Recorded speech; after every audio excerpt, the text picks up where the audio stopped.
ونتوكل عليه ونعوذ بالله من شرور أنفسنا ومن سيئات أعمالنا من يهده الله فلا مضل له ومن يضلل فلا هادي له ونشهد أن لا إله إلا الله وحده لا شريك له ونشهد أن سيدنا ونبينا ومولانا محمدا عبده ورسوله أما بعد فأعوذ بالله من الشيطان الرجيم بسم الله الرحمن الرحيم إن الصلاة تنهى عن الفحشاء والمنكر وقال النبي صلى الله تبارك وتعالى عليه وسلم بين العبد وبين الكفر ترك الصلاة أو كما قال عليه الصلاة والسلام۔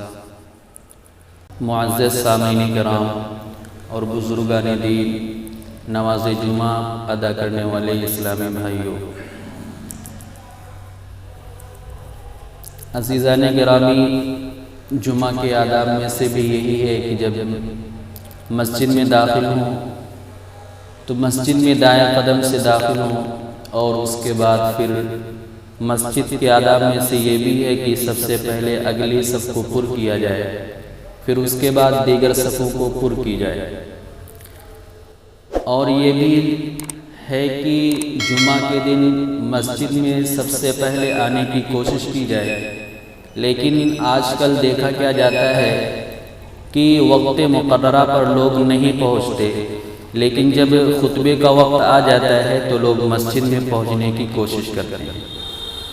حضرت امام اعظم رحمۃ اللہ تعالی علیہ کے بارے میں لکھا ہے کہ وہ جمعہ کی تیاری کرنے میں جمعرات ہی سے لگ جایا کرتے تھے، یعنی کہ ان کو جو ضروریات ہوا کرتی تھی وہ جمعرات ہی سے شروع کر دیا کرتے تھے، تاکہ ہم جمعے کے اول وقت میں پہنچ کر اپنے اللہ کے سامنے اپنی حاجات کو رکھ سکیں۔ مسجد میں پہلے آئیں، سورہ کہف کی تلاوت کریں، سورہ یاسین کی تلاوت کریں، کیونکہ جو شخص سورہ کہف کی تلاوت کرتا ہے اللہ رب العزت اس کے تمام حاجات کو پورا فرماتے ہیں، اور اس کے اوپر جو بھی مصائب آتے ہیں وہ بھی ٹل جاتے ہیں۔ لیکن ہمارے نوجوانوں کے اندر اور ہمارے بوڑھوں کے اندر اور ہمارے معاشرے کے اندر عام طور پر یہ باتیں نہیں پائی جاتی۔ تو عرض کرنے کا مقصد یہی ہے کہ یہ تمام باتیں جو ابھی عرض کی گئی ہیں، پیش کی گئی ہیں، یہ تمام باتیں اپنے اندر داخل کرنے کی کوشش کریں۔ اللہ مجھے بھی اور آپ تمام حضرات کو اس بات پر عمل کرنے کی توفیق عطا فرمائے۔ میرے بھائیو، اللہ رب العزت نے اپنے پیارے حبیب جناب محمد عربی حضرت محمد صلی اللہ تعالی علیہ وسلم کو بہت سارے نعمتوں سے نوازا، اور ہمیشہ تحفوں سے سرفراز بھی فرماتا رہا۔ انہی تحفوں میں سے ایک اعلیٰ وعرفہ تحفہ میرے دوستو نماز کا تحفہ ہے۔ اللہ رب العزت نے اللہ رب العزت نے روزہ کو زمین پر نازل فرمایا، اور اسی طریقے سے حج کو بھی زمین پر نازل فرمایا، حتیٰ کہ تمام احکام شرعیہ کو اللہ رب العزت نے حضرت جبرائیل علیہ السلام کے ذریعے سے زمین پر نازل فرمایا۔ لیکن جب نماز کی باری آتی ہے، رب سے ملاقات کرنے کی باری آتی ہے، رب سے کچھ مانگنے کا ذریعہ مانگنے کا وسیلہ آتا ہے، تو اللہ رب العزت ارشاد فرماتے ہیں کہ اے جبرائیل، آج میں اپنے محبوب کو ایک قیمتی تحفہ دینے والا ہوں، ایک بہت ہی قیمتی تحفہ دینے والا ہوں۔ یہ تحفہ بہت عرفہ ہے، یہ تحفہ بہت اعلیٰ ہے، تو لہٰذا میں تیرے ذریعے سے اپنے محبوب تک اس پیغام کو نہیں پہنچاؤں گا۔ تو حضرت جبرائیل عرض کرتے ہیں کہ بار الہ، آخر تو کس کے ذریعے سے یہ پیغام اپنے محبوب تک پہنچائے گا؟ تو اللہ رب العزت فرماتے ہیں کہ اے جبرائیل، وہ تحفہ بہت بلند ہے، وہ تحفہ بہت اعلیٰ ہے، وہ تحفہ بہت عرفہ ہے، تیرے ذریعے سے میں اس پیغام کو اپنے محبوب تک نہیں پہنچاؤں گا۔ تو میرے دوستو، اللہ رب العزت نے حضرت جبرائیل سے کہا کہ اے جبرائیل جاؤ اور میرے محبوب کو عرش معلی پر لے کر آؤ۔ تو حضرت جبرائیل علیہ السلام عرش سے آتے ہیں، آسمان سے آتے ہیں، اللہ کے نبی پاک صلی اللہ تبارک و تعالی علیہ وسلم اپنے حجرہ شریفہ میں موجود ہوتے ہیں، وہاں پر آتے ہیں اور عرض کرتے ہیں السلام علیکم یا رسول اللہ۔ اللہ کے نبی صلی اللہ علیہ وسلم سلام کا جواب دیتے ہیں اور عرض کرتے ہیں، فرماتے ہیں کہ اے جبرائیل کیا بات ہے، آج بہت خوش نظر آ رہے ہو، آج خوشی کے پورے خوشی کے آثار نظر آ رہے ہیں، اس کی وجہ کیا ہے؟ تو حضرت جبرائیل علیہ السلام فرماتے ہیں کہ اللہ کے محبوب اے جناب محمد عربی صلی اللہ علیہ وسلم، اللہ رب العزت آپ کو بہت قیمتی تحفہ دینے والے ہیں، بہت بلند تحفہ دینے والے ہیں، اور یہ تحفہ میرے ذریعے سے اللہ رب العزت نے مجھے نہیں دیا ہے، بلکہ فرمایا ہے کہ میرے محبوب کو جاؤ اور میرے محبوب کو خود عرش معلی پر لے کر آؤ۔ تو حضرت جبرائیل علیہ السلام فرماتے ہیں کہ اللہ کے رسول صلی اللہ علیہ وسلم میں تنہا نہیں آیا ہوں، بلکہ میرے ساتھ پورا لشکر فرشتوں کا لشکر ہے، اور وہ آپ کو لینے کے لیے عرش معلی پر لے جانے کے لیے آئے ہوئے ہیں۔ تو چنانچہ اللہ رب العزت کو ہمارے نبی پاک صلی اللہ تبارک و تعالی علیہ وسلم کو جبرائیل علیہ السلام لے کر جاتے ہیں آسمان پر، اور وہاں پر اللہ رب العزت نماز کا یہ تحفہ عطا کرتے ہیں۔ اس کے بعد جب اللہ رب العزت اپنے نبی صلی اللہ علیہ وسلم کو نماز کا تحفہ عطا کر دیتے ہیں، اللہ کے نبی صلی اللہ علیہ وسلم جب اس تحفے کو لے کر آتے ہیں اور صحابہ کے درمیان یہ باتیں پیش کرتے ہیں کہ اللہ رب العزت نے ہمیں نماز کا تحفہ دیا ہے، تو تمام صحابہ کرام جھوم اٹھتے ہیں، مگن ہو جاتے ہیں اور آپس میں نعرہ لگانے لگتے ہیں، کہتے ہیں سبحان اللہ الحمدللہ، اب تو ہمیں خدا سے مانگنے کا ذریعہ مل گیا، اب تو ہمیں خدا کو راضی کرنے کا ذریعہ مل گیا، اب تو ہمیں کوئی بھی حاجات ہوگی اللہ سے ہم اپنی حاجت کو پورا کر لیں گے، اب تو ہمیں کوئی بھی ضرورت اگر پیش آئے گی ہم اس ضرورت کو اپنے اللہ رب العزت کے سامنے رکھیں گے، اللہ رب العزت ہماری حاجت کو پورا فرما دیں گے۔ میرے دوستو، ایک مرتبہ کی بات ہے کہ اللہ کے نبی صلی اللہ تبارک و تعالی علیہ وسلم مسجد نبی میں تشریف فرما ہے، آپ خطاب فرما رہے ہیں، اور خطاب کے درمیان میرے دوستو یقین ہونا شرط ہے، جس طریقے سے یقین ہوگا اسی طریقے سے فل اس کا نتیجہ سامنے آئے گا۔ لیکن آج اور میرا آپ کا معاملہ کیسا ہے؟ یقین ہمارا درست نہیں ہے، ہم کام تو کرتے ہیں لیکن یقین نہیں ہوتا ہے۔ شرط یہ ہے کہ ہمارا یقین درست ہو۔ آج یہاں اس مجلس سے یہ عہد کر کے اٹھو کہ جو بھی کچھ کرنے والی ذات ہے وہ اللہ رب العزت کی ذات ہے، ہمارے ذریعے سے کچھ نہیں ہوتا، صرف ہم کام کرتے ہیں، اللہ رب العزت اس کام کا پھل، اس کام کا نتیجہ نکالتے ہیں۔ میرے دوستو، یقین اگر شرط ہوگا، یقین اگر درست ہوگا تو وہ سامنے جو نتیجہ ہوگا وہ سامنے نظر آئے گا۔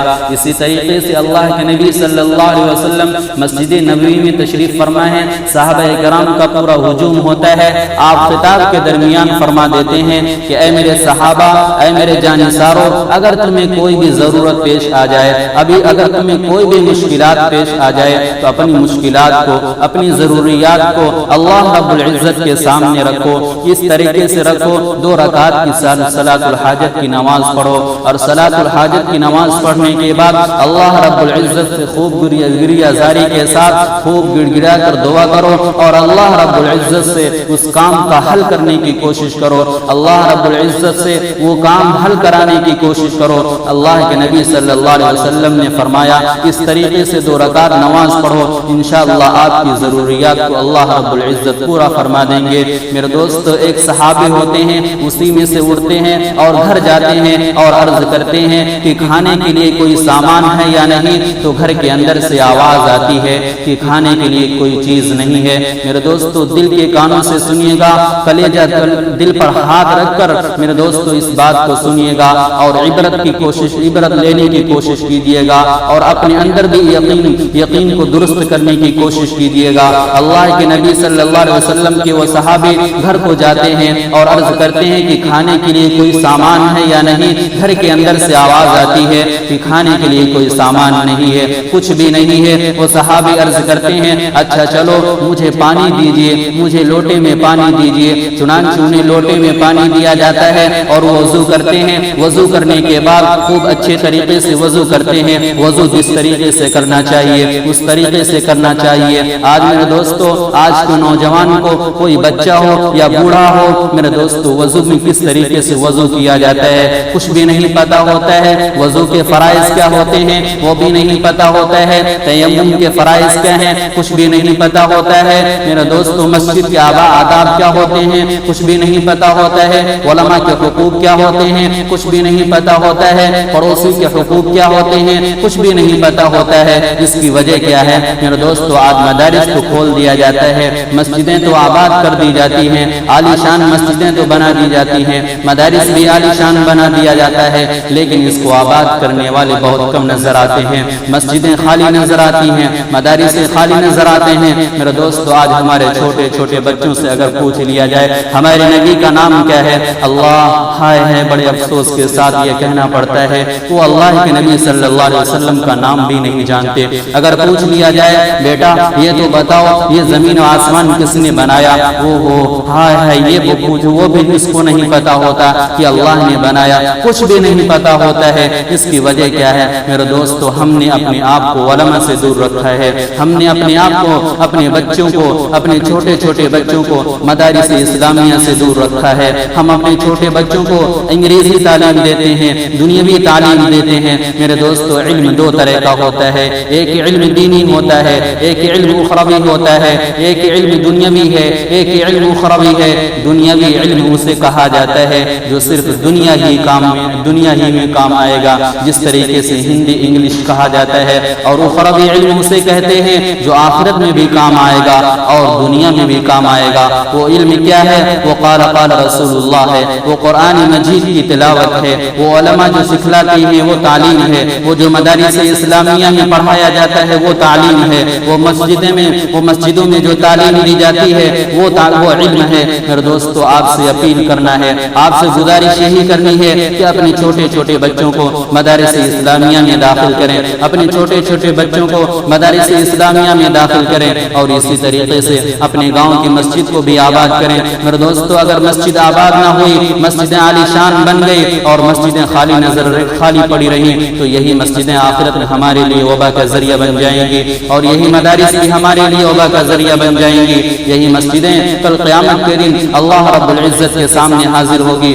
اور عرض کرے گی بار الہ اس فلاں گاؤں کے لوگوں نے ہمیں مسجد بنا دیا تھا، اس فلاں گاؤں کے لوگوں نے مدارس کو بنا دیا تھا، لیکن اس کو آباد نہیں کرتے تھے۔ اس مسجد میں اذانیں تو ہوتی تھی، نماز پڑھنے والے کوئی نہیں آتے تھے، کوئی نہیں آیا کرتا تھا۔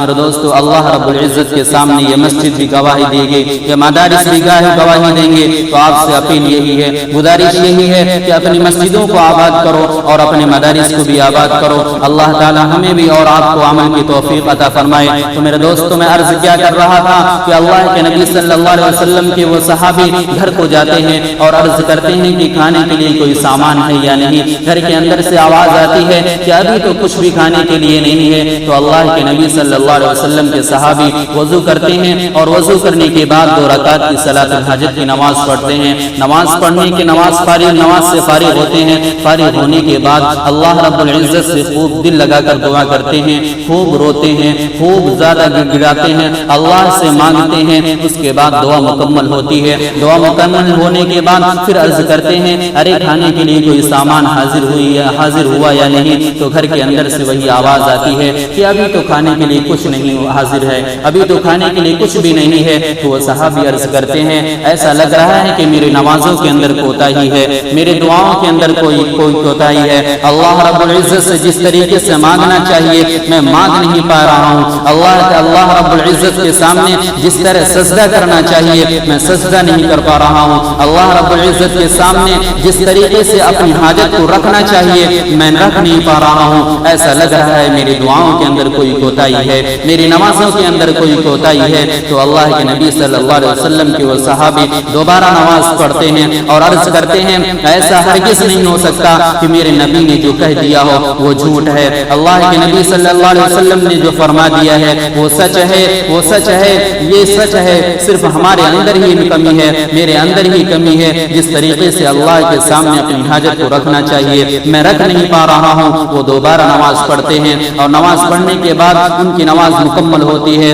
اس کے بعد پھر دوبارہ دعا کرتے ہیں اور خود دل لگا کر دعا کرتے ہیں، بہت زیادہ روتے ہیں، روتے ہیں. اس کے بعد ان کی دعا مکمل ہوتی ہے. مکمل ہونے کے بعد وہی آواز پھر دوبارہ لگاتے ہیں کہ کیا کھانے کے لیے ابھی حاضر ہوا یا نہیں. تو گھر کے اندر سے آواز آتی ہے الحمدللہ رب العالمین، سبحان اللہ، الحمدللہ.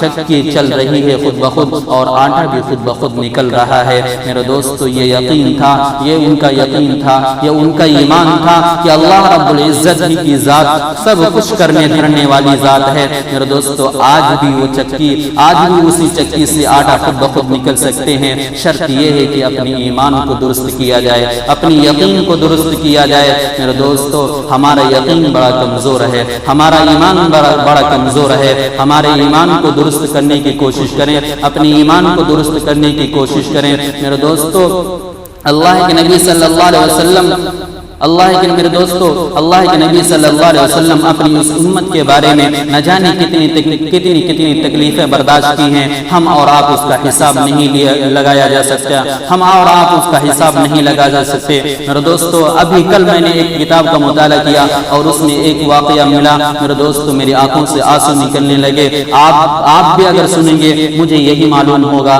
کہ آپ کے آنکھوں سے بھی انشاءاللہ آنسو گرنے لگیں گے.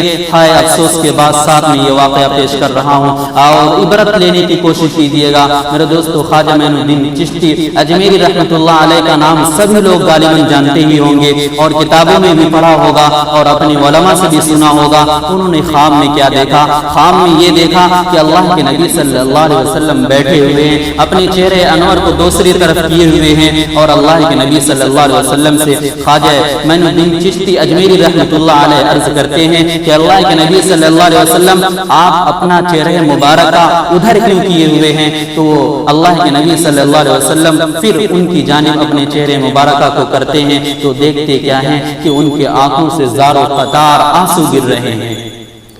تو خواجہ عرض کرتے ہیں کہ اللہ کے نبی صلی اللہ علیہ وسلم اس کی وجہ کیا ہے کہ آپ کیوں رو رہے ہیں؟ تو اللہ کے نبی صلی اللہ علیہ وسلم نے عرض کیا کہ اے خواجہ، دنیا میں جب میں موجود تھا، دنیا میں جب میں رہتا تھا، لوگ مجھے دشمن ستایا کرتے تھے، دشمن پریشان کیا کرتے تھے. لیکن جب میں آج دنیا سے چلا آیا، دنیا سے پردہ فرما لیا، تو مجھے اپنے ہی لوگ ستا رہے ہیں، مجھے اپنے ہی لوگ پریشان کر رہے ہیں. تو خواجہ معین الدین چشتی اجمیری رحمۃ اللہ علیہ بھی زار و قطار رونے لگے اور فرمانے لگے اللہ کے رسول صلی اللہ علیہ وسلم میں کچھ سمجھا نہیں، میں کچھ معلوم نہ کر سکا، اس کی وجہ کیا ہے میں سمجھ نہیں پا رہا ہوں. تو اللہ کے نبی صلی اللہ علیہ وسلم نے فرمایا آج میری امت نمازوں سے دوری ہے، میری امت نماز سے دور ہے، میری امت میری سنتوں سے دوری اختیار کر رہی ہے. تو اللہ کے نبی صلی اللہ علیہ وسلم خواب میں اپنے خواجہ سے یہ ارشاد فرما رہے ہیں آج اس مجلس سے عہد کرو کہ ہم اپنے اندر 5 وقت نماز پڑھنے کی کوشش کریں گے اور اللہ کے نبی صلی اللہ علیہ وسلم کی جتنی بھی سنتیں ہیں اس پر عمل کرنے کی بھی کوشش کریں گے. میرے دوستو اللہ کے نبی صلی اللہ علیہ وسلم کبھی یہ نہیں فرمایا کہ میری آنکھوں کی ٹھنڈک زکات میں ہے، میری آنکھوں کی ٹھنڈک حج میں ہے، میری آنکھوں کی ٹھنڈک روزے میں ہے، کبھی نہیں فرمایا. لیکن یہ فرمایا قرۃ عینی فی الصلاۃ، میری آنکھوں کی ٹھنڈک نماز میں ہے. میرے دوستو مومن جب نماز پڑھنے کے لیے کھڑا ہوتا ہے اور اللہ رب العزت کے سامنے سجدہ ریز ہوتا ہے تو اللہ کے نبی صلی اللہ علیہ وسلم فرماتے ہیں کہ میری آنکھوں کو ٹھنڈک ملتی ہے. میرے دوستو میری آنکھوں کی ٹھنڈک ملتی ہے. ایک واقعہ ہے حضرت عمر فاروق رضی اللہ تعالی عنہ کا. میرے دوستو یہ بھی بہت ہی خطرناک واقعہ ہے اور بہت ہی دردناک واقعہ ہے. میرے دوستو آنکھوں سے خود بخود آنسو نکل جانا چاہیے. حضرت عمر فاروق رضی اللہ تعالی عنہ کا واقعہ سن کر، یہ خلیفہ دوم ہیں. میرے دوستو ان کے بارے میں لکھا جاتا ہے، ان کے بارے میں بھی لکھا ہوا ہے کتابوں میں کہ اگر یہ 2 سال اور 3 سال اگر زندہ رہ جاتے تو پوری دنیا کے اندر اسلام برپا ہو جاتا. پوری دنیا کے اندر اسلام پھیل جاتا۔ یہ اتنے بڑی صحابی ہیں، ان کا مقام کیا ہے؟ اللہ کے نبی صلی اللہ علیہ وسلم نے فرمایا اگر میرے بعد کوئی نبی ہوتا، اگر میرے بعد کوئی نبی دنیا میں آتا تو یہ عمر ہوتے، یہ عمر ہوتے۔ ان کے دین کے بارے میں، ان کی دین میں بڑی خدمت ہے۔ ان کے بارے میں لکھا ہوا ہے کہ جس راستے سے گزر جایا کرتے تھے، جس راستے سے یہ گزرتے تھے، جس گلی سے یہ چلے جاتے تھے، اگر شیطان اس راستے سے آ رہا تھا، اگر شیطان اس راستے سے آتا تو وہ شیطان بھی اس راستے کو چھوڑ دیتا تھا، یعنی کہ وہ منتقل ہو جاتا تھا، اس راستے سے وہ شیطان نہیں آتا تھا۔ شیطان حضرت عمر فاروق رضی اللہ تعالی عنہ سے ڈرتا تھا۔ میرے دوستو، آج ہمارا اور آپ کا معاملہ کیا ہے کہ ہم شیطان سے ڈرتے، شیطان ہم سے نہیں ڈرتا۔ وہ ہمارے اعمال کو دیکھ کر بڑا خوش ہوتا ہے کہ واہ واہ کیا کہنا ہے، ہم تو ان بندوں کو اللہ سے دوری اختیار کرا رہے ہیں، اللہ سے دور کر رہے ہیں، وہ مگن ہو رہا ہے۔ میرے دوستو، مسجدیں جب خالی رہتی ہیں وہ شیطان ٹھٹھا مار کر ہنستا ہے۔ مسجدوں میں جب اذان نہیں ہوتی، مسجدیں جب خالی ہوتی ہیں، مدارس خالی ہوتے ہیں، تو شیطان کا پورا جو لشکر ہوتا ہے آپس میں پارٹی کرتے ہیں۔ میرے دوستو، آج شیطان کو نہ خوش کرنے کی کوشش کیجیے گا۔ آج لوگوں کو بتائیے گا کہ ہم اپنے مسجد کو آباد کر دیں گے، اپنے گاؤں کے مدارس کو آباد کر دیں گے۔ میرے دوستو، آپ کے ذریعے سے آپ اگر پابندی کے ساتھ نماز پڑھیں گے تو دوسروں کے اندر بھی تمہارا روب ہوگا، تمہارا روب ہوگا۔ ایک کتاب میں نے یہ بھی پڑھا کہ آج بھی دوسروں کے اندر وہ روب پیدا ہو سکتا ہے اگر لوگ اگر لوگ پابندی کے ساتھ فجر کی نماز پڑھیں، جس طریقے سے ظہر میں آئیں، عصر میں آتے ہیں، اگر اسی طریقے سے فجر کی نماز میں آئیں تو دوسرے لوگوں کے اندر آپ کا روب بیٹھ سکتا ہے۔ اور دوستو، آج دیکھا یہ جاتا ہے کہ فجر کی نماز میں دو آدمی، چار آدمی اسی طریقے سے نظر آتے ہیں۔ اللہ رب العزت ہمیں بھی اور آپ کو اس بات پر عمل کرنے کی کوشش کریں۔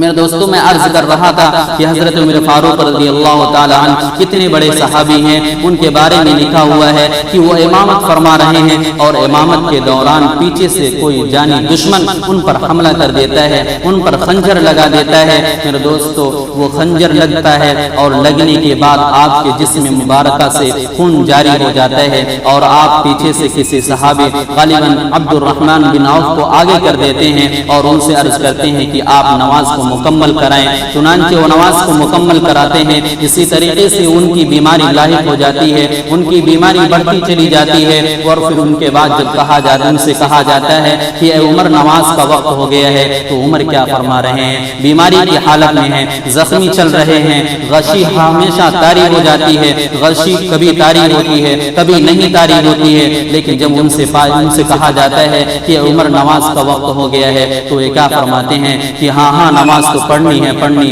جس شخص نے نماز نہیں پڑھی اس کا دین میں کوئی بھی حصہ نہیں ہے۔ میرے دوستو، وقت ہو چکا ہے، صرف ایک واقعہ عرض کر کے میں اپنی بات کو ختم کرنے کی کوشش کروں گا اور اس واقعے کو دل کے کانوں سے سنیے گا اور عبرت لینے کی کوشش کیجیے گا۔ میرے دوستو، حضرت عمر فاروق رضی اللہ تعالی عنہ کا دور خلافت کا زمانہ ہے اور ان کے زمانے کے اندر ایک بوڑھی عورت کوئی دکان سے، کوئی دکاندار سے کوئی تیل لے کر لیتی ہے اور لینے کے بعد اپنے گھر کی جانب روانہ ہوتی ہے۔ روانے کے راستے کے دوران ان کا تیل زمین پر گر جاتا ہے۔ گر جانے کے بعد کیا ہوتا ہے؟ وہ حضرت عمر فاروق رضی اللہ تعالی عنہ کی خدمت میں حاضر ہوتی ہے اور عرض کرتی ہے اے امیر المومنین، میرا تیل زمین پر گر گیا ہے، مجھے تیل چاہیے۔ میرے دوستو، حضرت عمر فاروق رضی اللہ تعالی عنہ عرض کرتے ہیں اے امی جان، تم کوئی دوسرا تیل لے لے۔ وہ بوڑھی عرض کرتی ہے اے امیر المومنین، مجھے کوئی دوسرا تیل نہیں چاہیے، مجھے تو وہی تیل چاہیے جو تیل زمین پر گرا ہوا ہے۔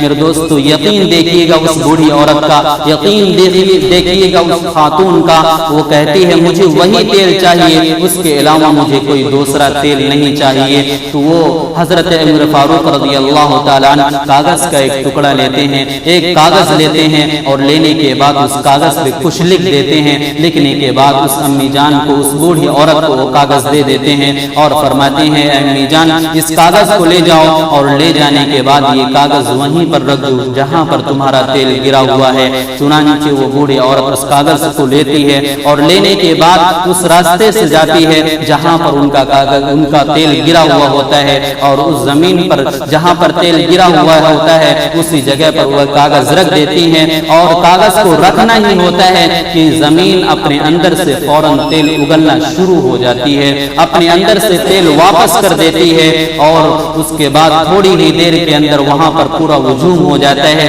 پورا مجمع جمع ہو جاتا ہے، لوگ پریشان ہو جاتے ہیں۔ اس کی وجہ کیا ہے کہ اس کاغذ میں لکھا ہوا کیا ہے کہ جس کے ذریعے سے زمین نے اپنے اندر سے تیل کو واپس کر دیا ہے۔